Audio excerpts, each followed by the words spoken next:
we will get to right now.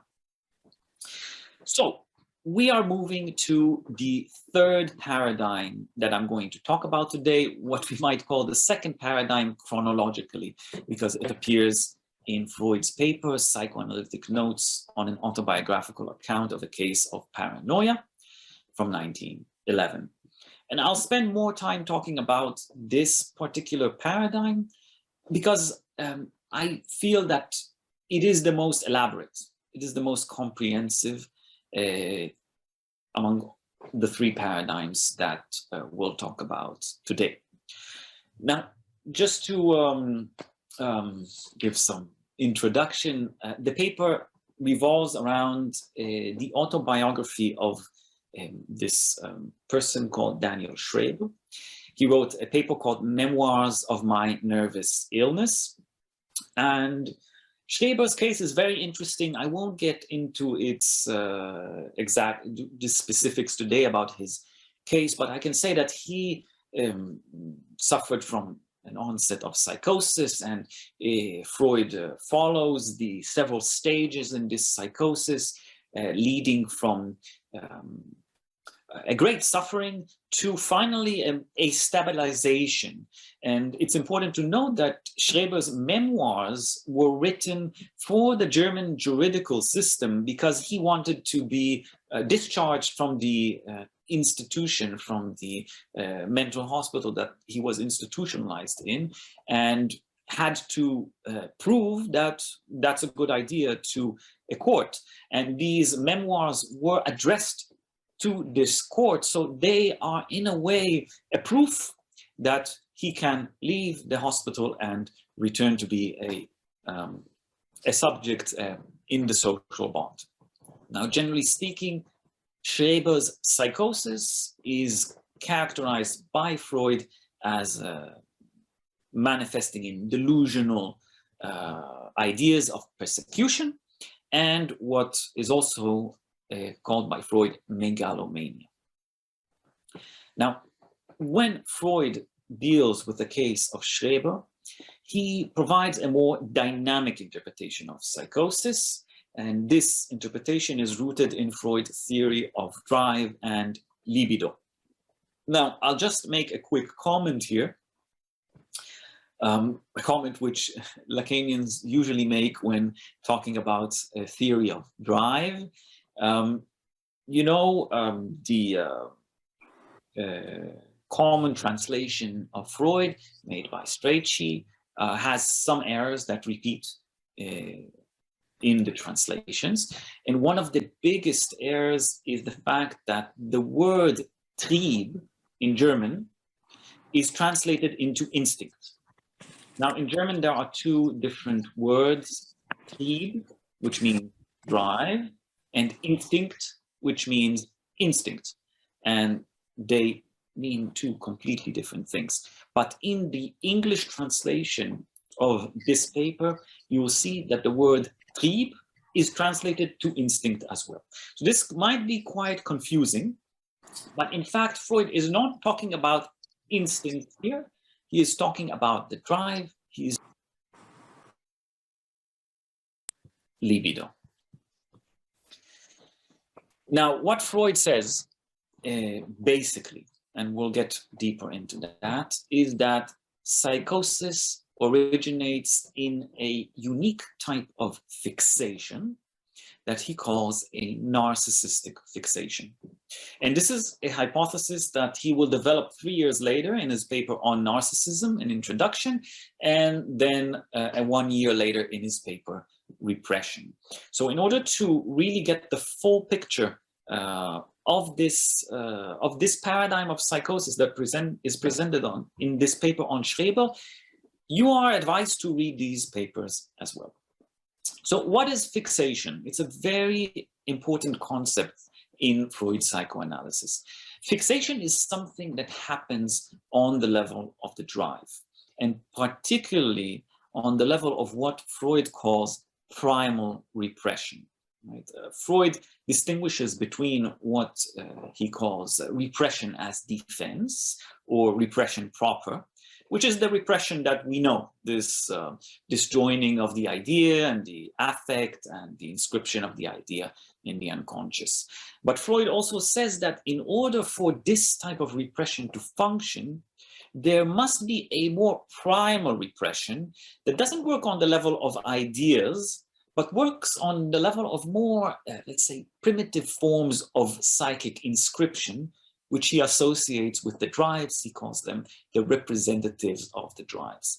And he says that these inscriptions, what they do, in fact, is they create these, let's say, potential psychic spaces onto which repression is superimposed. So repression can function, can say, let's say, this idea is inscribed here in the unconscious or not, based on primal repression.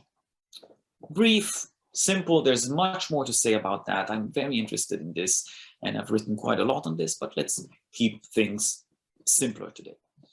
So what we see is that fixation happens when drive development is stopped at a certain point in childhood, and the drive then freezes, or at least is set in place and persists in an unaltered manner. Now, Freud argues that the exact level of libidinal functioning on which a fixation is achieved in early childhood determines the functioning of the drive. And in this sense, it determines the structuration of the subject. So one might say that the psychotic mode of fixation presented in this paper is the structuring mechanism in psychosis. Okay, and now I'm going to give another side note. I've heard that people enjoy the footnotes in my book and paper, so I'll make a side note in this lecture as well. Hopefully you'll enjoy it as well. So if we take into account that narcissistic fixation, this psychotic fixation, is the structuring element of psychotic rejection. Now I'm doing this, let's say, integration of these paradigms. So we might say that narcissistic fixation is the structuring element in psychotic rejection. We can now understand Freud's idea of a failed repression. If you remember, he said that psychotic rejection is superimposed on a failed repression. Now we can understand it better if we think of it in terms of primal repression.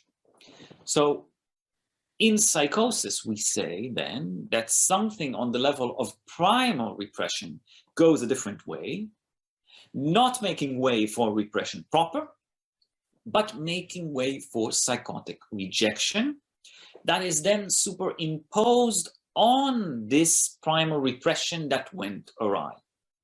So this is a way to understand psychotic rejection without assuming that psychosis is an alteration in neurosis, right? Because the first thesis of a failed repression, the way that I presented it earlier, could be understood as, well, there was this perfectly neurotic patient and her repression didn't really function properly. And then something was rejected and she transformed into a psychotic subject. I think that this is a way, not a very good way to look at things. But now, if we incorporate these two paradigms, we can say that it is not a repression proper that failed there, but actually primal repression. Something on the level of the drive went a different way, making way for destructuration of psychosis and not of neurosis. So now we say that psychosis is a singular subjective structure. It is not a neurotic subject that turns psychotic, but someone is a subject is psychotic from the beginning. And what is very interesting to me at this point is that Freud insists that psychosis is distinguished not by its complexes, again, as we said earlier, but by this exact mechanism, this fixation that puts these complexes in place. And I'm going to, again, paste a quote for you that I'll read out loud. So Freud says, the distinctive character of paranoia or of dementia paranoides must be sought for not by the nature of the complexes themselves, but by the mechanism by which the symptoms are formed or by which repression is brought about. And again, this goes against the psychiatrical model, against this idea of reality testing, against the idea that there are behaviors and apparent symptoms must determine the diagnosis. Now, I'll give you, maybe I'll give this example a bit later, but what this opens up is a space for conceptualizing a form of psychosis that is not triggered. Okay, what do I mean here? I mean a subject who is psychotic, who is structured as a psychotic subject, but does not suffer from the onset of psychosis. Right? Now, this is a particular category in the Lacanian orientation that is called ordinary psychosis. This means a subject that comes to analysis to the clinic, and in fact, it is a psychotic subject, and the treatment, the analysis has to proceed in a particular way, not in the same way that an analysis with a neurotic patient will happen, but this subject does not suffer from a psychotic break. And as we will see, Freud, even at his time, said that this is possible when something, some important element in the structuring of psychosis is not rejected so strongly by the subject and by culture. And I say this from time to time. I live in Berlin, and Berlin is a city that's very accommodating to many, many different types of symptoms. And well, it seems to me that this diagnostic category, ordinary psychosis or psychotic subjects that do not suffer from the onset of psychosis, is quite prevalent here in our city.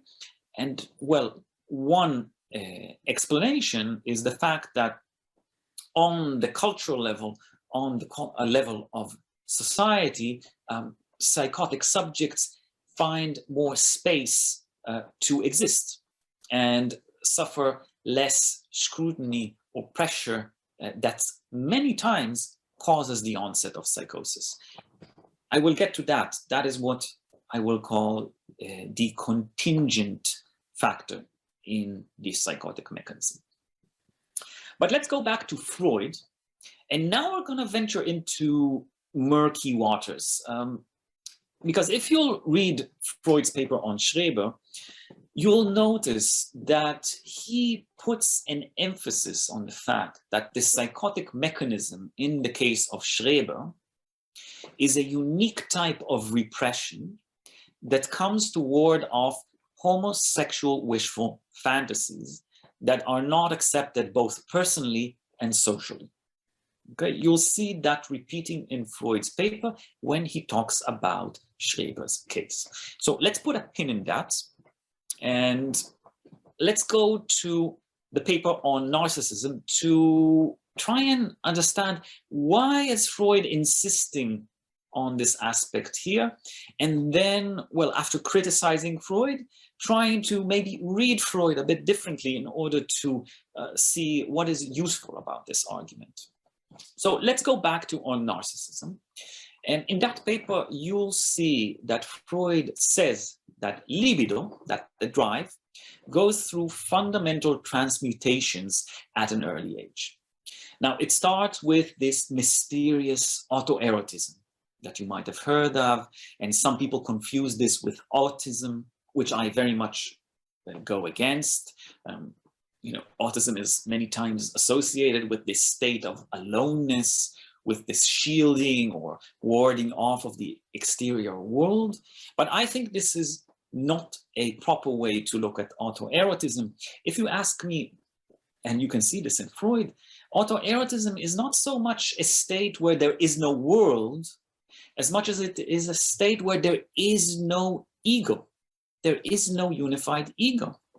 And Freud says this explicitly in his paper on narcissism.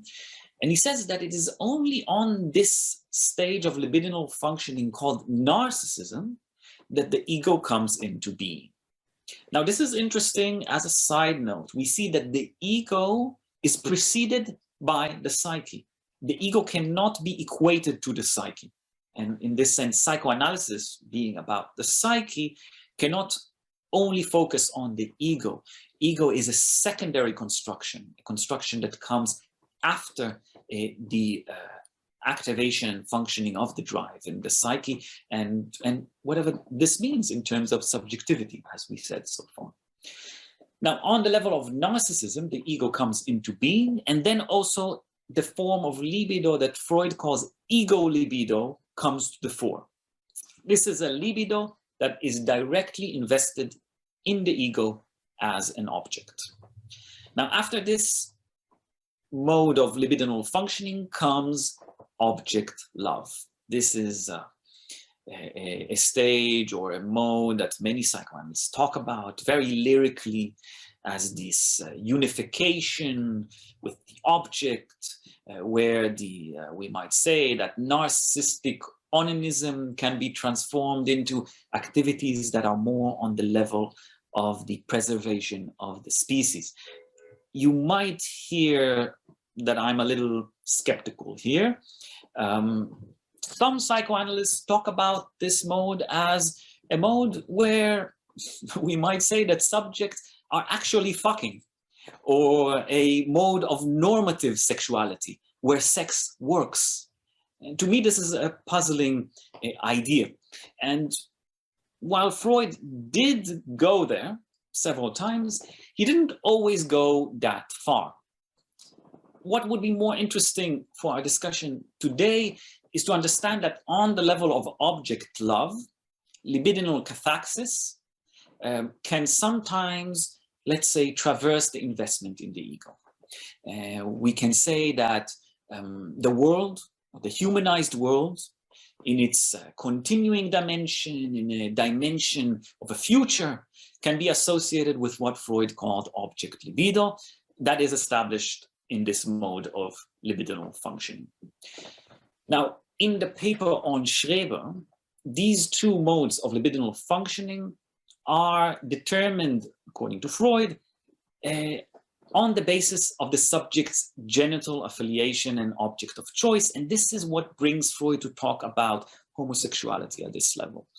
What Freud says is that ego libido, associated with narcissism, entails a choice of an external object with similar genitals. This is what he says in this paper, and he calls this homosexual object choice, or narcissistic object choice. On the level of object libido, Freud says that there is a sublimation of this type of object choice, of the narcissistic object choice or homosexual object choice, transforming these into what Freud calls camaraderie, investment in the social relations, the brotherhood of subjects, etc., and also to a choice of a heterosexual object.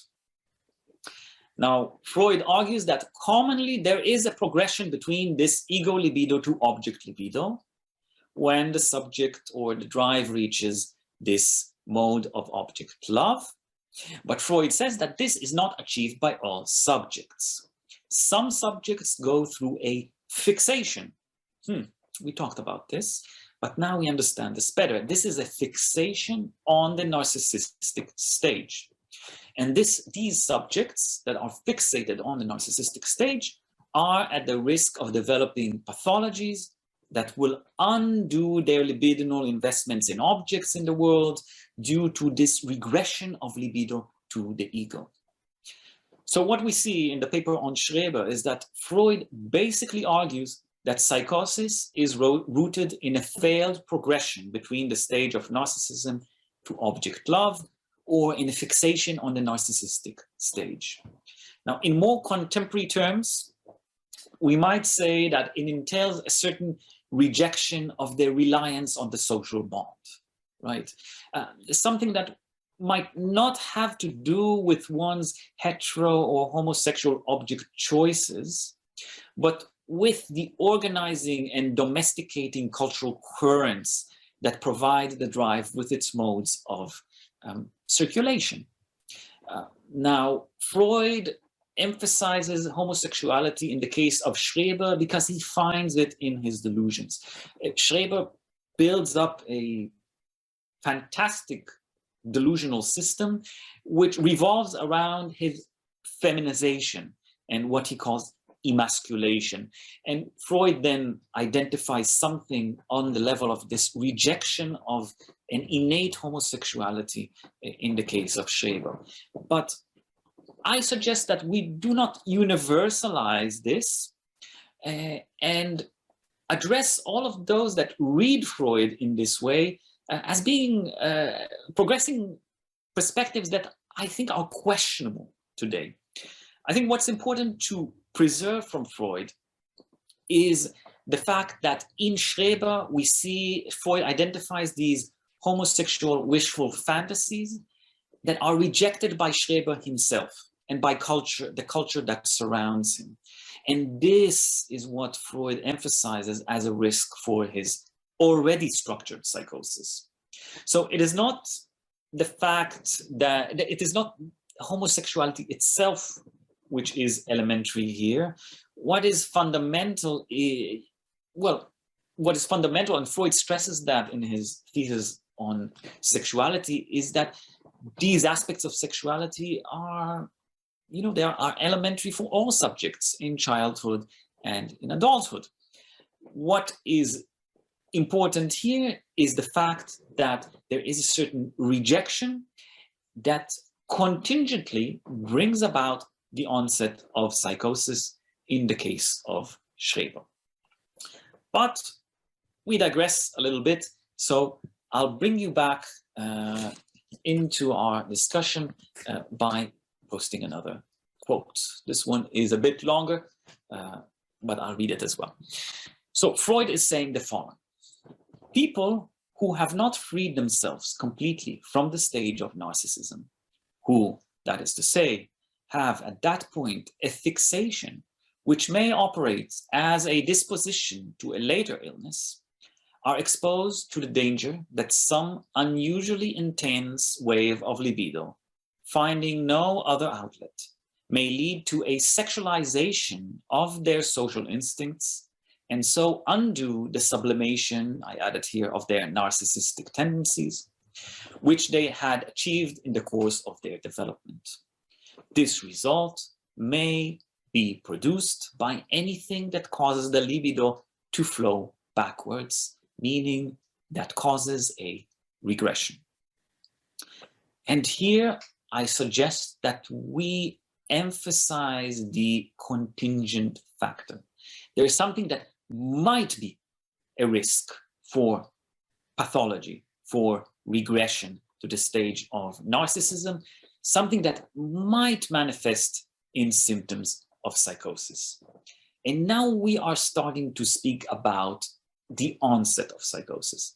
So far we've talked about the structuration of a psychotic subject due to a fixation. And now we're talking about, well, when psychosis breaks. This might be. Now, what this means, and I want to emphasize this, is that if we look at psychosis, we can identify two forms of causality.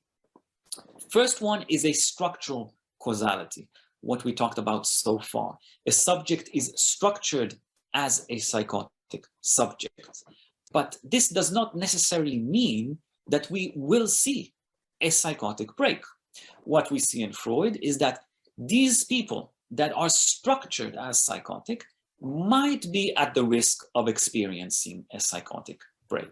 So this shows you that already in Freud, we see that in addition to the structural causality, we see a contingent causality, one which is dependent on the particular circumstances in the subject's life. And when these circumstances align in a certain way, and Freud doesn't give us the exact formula in this paper, the subject is prone to a pathological regression, to what Freud called an internal catastrophe, that warrants a profound internal change of the world, which Freud also called the end of the world after Schreber. Now, I think this is one of the last quotes that I'm going to post today. Again, I'm saying we can see this in Freud. Freud says, the patient has withdrawn from the people in his environment and from the external world, generally the libidinal cathaxis which he has hitherto directed onto them. Thus, everything has become indifferent and irrelevant to him. The end of the world is the projection of this internal catastrophe. His subjective world has come to an end since his withdrawal of his love. This is a very interesting and elaborate description of the onset of psychosis in libidinal terms. Freud claims that in the transition from narcissism to object love, the subject establishes a multiplicity of libidinal ties with objects exterior to the ego. Right? And this carries the subject from what we might call the secluded world of narcissistic libidinal investment, ego libido, into the intersubjective domain of exterior objects and people, object libido. Now, the onset of psychosis is a regression from object love, object libido, to narcissism, ego libido.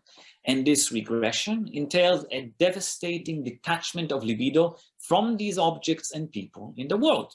So in other words, we see that in the onset of psychosis, the intersubjective world of objects and people is decataxed, causing the end of the world. Now, Freud emphasizes something that's very important here.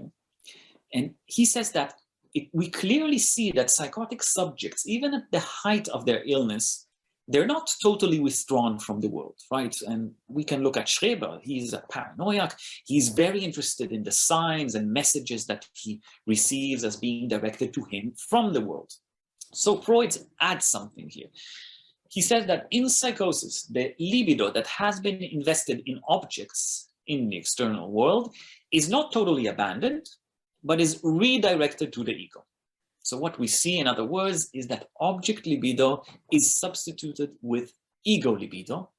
And this means that meaning is everywhere and is all ego related. So we see delusions of persecution, hallucinations, erotomania, delusions of jealousy. All of these that have to do with objects and people in the world are all mediated through the subject, through the ego. Now, Freud calls this regression to narcissism pathological narcissism. He calls it a narcissism superimposed on the first one. And what we see is that libido is not, it does not stop functioning. It is diverted from the object to the ego in a secondary form of narcissism. This is called a regression theory, and there are other psychoanalysts that use this sort of framework in describing other phenomenons, particularly autism. You can see Ogden, Mahler, Tustin all talk about a regression to a normal autistic stage. And in this sense, pathological autism is a regression to a normal autistic stage. Yes, this is a way to look at things, but I have to say that some psychoanalysts, among them Tustin, for instance, Franz Tustin, abandoned the regression theory. And when we talk about psychosis, we might be better off doing that as well.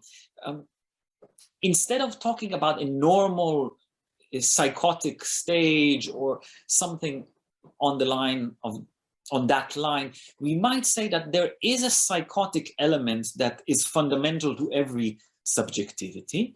So this is what Lacan called paranoid knowledge, as something that is intrinsic to all subjects. But we can say that psychosis is a way of doing with this knowledge, is a savoir-faire of doing with this knowledge, while neurotic subjects don't have access to this way of doing. So we might look at things in this way. So we're getting to the end of this lecture, but I still want to talk about hallucinations and delusions as they appear in the paper from Schreber. And first of all, when we talk about hallucinations, we see that Freud doesn't view them as projections now. He says that it was incorrect to say that the perception which was suppressed internally is projected outwards. This is what he said earlier, as I presented. The truth is rather, as we now see, that what was abolished internally returns from without. Now, this brings us closer to the first model, first paradigm on rejection. A rejection of an idea, its corresponding effect, and a piece of reality to which they are related.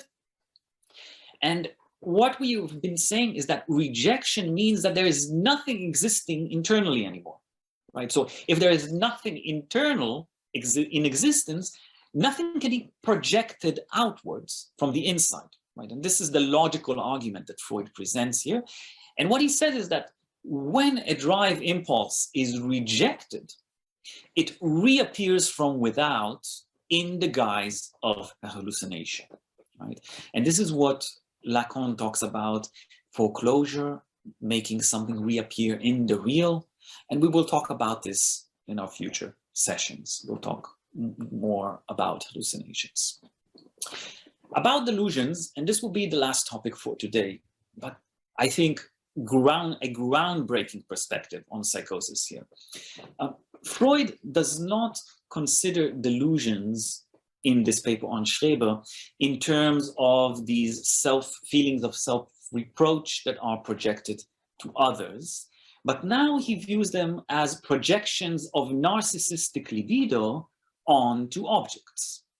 And he says explicitly, and this will be the last quote, but a very important one, he says that these are in fact an attempt to reconstruct this lost object cathaxis, what he would also call an attempt at recovery. So let me paste this for everyone. Okay, so we see Freud saying the delusional formation, which we take to be the pathological product, is in reality an attempt at recovery, a process of reconstruction. So what we see here is that the onset of psychosis is a double-faceted process. It begins with a regression and a depletion of libido from objects, but it is followed by an attempt to recover lost object cathaxis through delusional construction. And this brings us again to thinking about psychosis and this world of delusions seriously. First and foremost, it compels us as psychoanalysts working with psychotic patients to listen carefully to the subject. And also it makes us, it compels us, or makes us have to see the value in the inner world of the subject, what we might call the signifying material that appears in the delusions, and also to see how it can be implemented in the direction of stabilization. Now, this goes against the medical model, which says, well, when we see a psychosis, we provide medication that dilutes this world, that has to makes the subject rid itself of his or her delusions. Now, what we see in Freud is that delusions are not measured by their relation to an objective reality.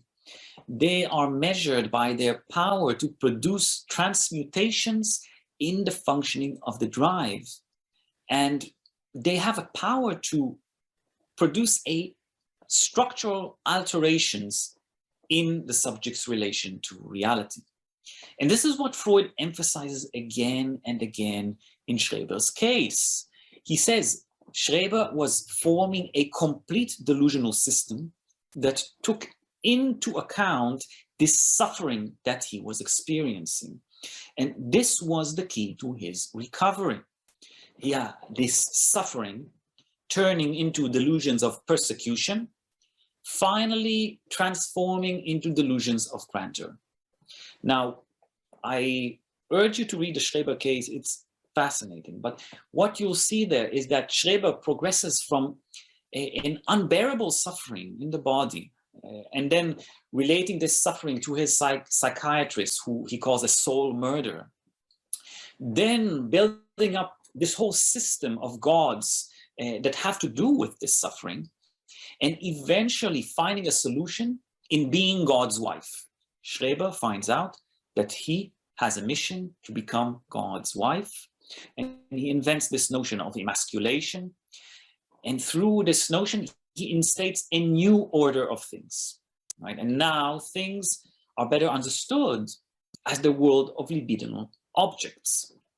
And what we see with this case is that with these self-made keys to the humanized world, Schreber was enabled to live a life with a purpose, a life that was open to the possibility of a future.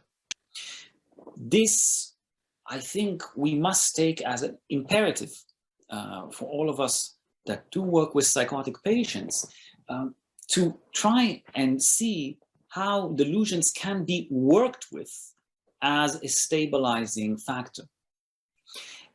The fact that a delusion does not comply with our personal sense of reality, even the one that we share with other subjects, does not mean that it does not have a quality that is important for the subject. And in this sense, what we learn from Schreber's case and from this second paradigm of psychosis is the importance of listening to our psychotic patients, of asking them, how does this work for you? Can this thing that is working for you here be also implemented elsewhere? This is not a matter of reality testing in the commonsensical way, but it is a testing of a reality. Can this reality function for you? Can this reality be a stable ground for you to find more satisfaction and freedom in your life?